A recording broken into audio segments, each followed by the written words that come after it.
carême. Aujourd'hui, nous nous retrouvons avec Jésus et avec la femme adultère.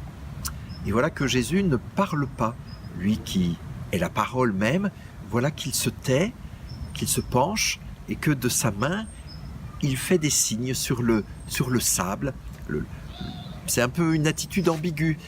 D'abord, c'est la seule fois où on voit Jésus écrire. C'est peut-être pas tout à fait écrire. D'ailleurs, le verbe en grec, graphein, ça peut évoquer aussi un dessin. Il fait des signes. On ne sait pas très bien ce qu'il fait. Dans tous les cas, c'est un geste qui est unique dans l'Évangile. Alors, comment peut-on comprendre ce geste-là ? Ma maman, qui était un petit peu malicieuse, prétendait que Jésus était en train d'écrire tous les noms des hommes qui avaient commis un adultère avec peut-être cette femme-là. Comme pour dire, attention, il n'y a que la femme qui est condamnée, mais finalement son péché, c'est le vôtre aussi. C'était pas si bête, même s'il y a un peu de malice, c'est une façon aussi pour nous de nous dire que oui, effectivement, quand quelqu'un commet un péché, mais finalement on a aussi souvent notre part de complicité. Et puis il y a une deuxième interprétation, c'est celle du père Juan David. Alors elle me plaît beaucoup celle-là, qui est de dire, finalement Jésus, ça l'ennuie tout ça, tous ces hommes qui se condamnent, qui attaquent cette pauvre femme, il trouve ça dégoûtant, il n'a pas envie de regarder ça. Alors il penche les yeux et il ne veut pas voir ça. Et comme parfois un enfant en classe qui ne sait pas quoi faire, qui s'ennuie et qui dessine, qui fait des petits signes, ça arrive même à des prêtres pendant des réunions de faire ça. Et voilà, Jésus, il n'a vraiment pas envie de voir ce qui se passe. Ça me rappelle une parole du prophète Baruch qui dit « Dieu a les yeux trop purs pour voir le mal ». Jésus, il est comme ça, il n'est pas fait pour voir le mal. Il préfère, pour que cette femme ne se sente pas humiliée, lui-même baisser les yeux, ne pas être complice de ce spectacle, puisqu'il y a aussi une part de spectacle qui est mise en scène par ces hommes qui veulent du mal à cette femme. Et puis il y a une dernière interprétation, la plus classique, c'est que Jésus est en train de décrire les 10 commandements. Alors c'est assez étonnant parce que les 10 commandements ont été écrits une première fois par le doigt de Dieu. Ça, c'est unique. Il n'y a que ce passage-là dans toute la Bible où on dit que Dieu écrit.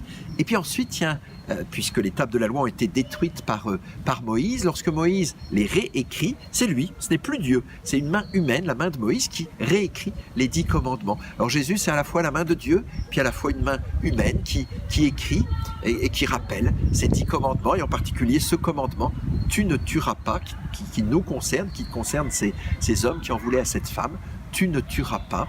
Et puis, ce qui est très beau, c'est que finalement, Jésus écrit sur du sable, parce que lui, son but, c'est pas de laisser des livres, c'est pas de laisser des stèles. Son but à lui, c'est d'écrire sur nos cœurs. Et c'est l'enjeu d'aujourd'hui. Alors, en quoi est-ce que cet évangile peut nous rendre heureux, puisque c'était un peu mon fil directeur tout au long de ce carême. Déjà, il y a ce bonheur de cette femme extraordinaire, puisque c'est elle-même qui prononce sa sentence. Jésus lui dit alors, personne ne t'a condamné? Et c'est elle qui dit, non. Personne ne m'a condamné. C'est une sentence d'acquittement, mais que la femme elle-même prononce. Ce n'est pas les autres qui prononcent ça. Et ça, c'est important pour nous parce que parfois, nous nous sentons coupables, nous nous sentons condamnés. Et il y a un moment où il faut, et le Seigneur nous aide à ça, il faut que nous puissions dire non, je ne suis pas coupable, ou alors oui, je suis pardonné, oui, je suis innocenté, oui, je suis acquitté. C'est à moi de le dire. Et c'est important que les autres m'aident à le dire. C'est essentiel que Jésus me permette de le dire, ça, de me libérer de toutes ces sentences qui pèsent sur moi. Puis c'est le bonheur de Jésus. Vous imaginez Jésus qui sait qu'il va donner sa vie, il sait que finalement toutes ces pierres, c'est lui qui va se les prendre, c'est lui qui va se les recevoir au jour du vendredi saint, mais il sait désormais avec certitude que ça a tout son sens, puisque au moins une femme sera sauvée grâce au sacrifice qu'il va faire. Et ça peut lui donner comme une porte d'entrée à Jésus pour aller plus loin dans sa passion. Et peut-être qu'il pressent déjà qu'à travers ce jugement, c'est le jugement final tel que Jésus, lui, le désire.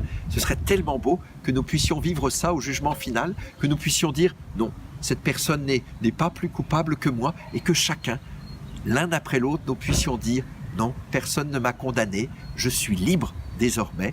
C'est cette liberté qui va être la source de notre bonheur. Amen.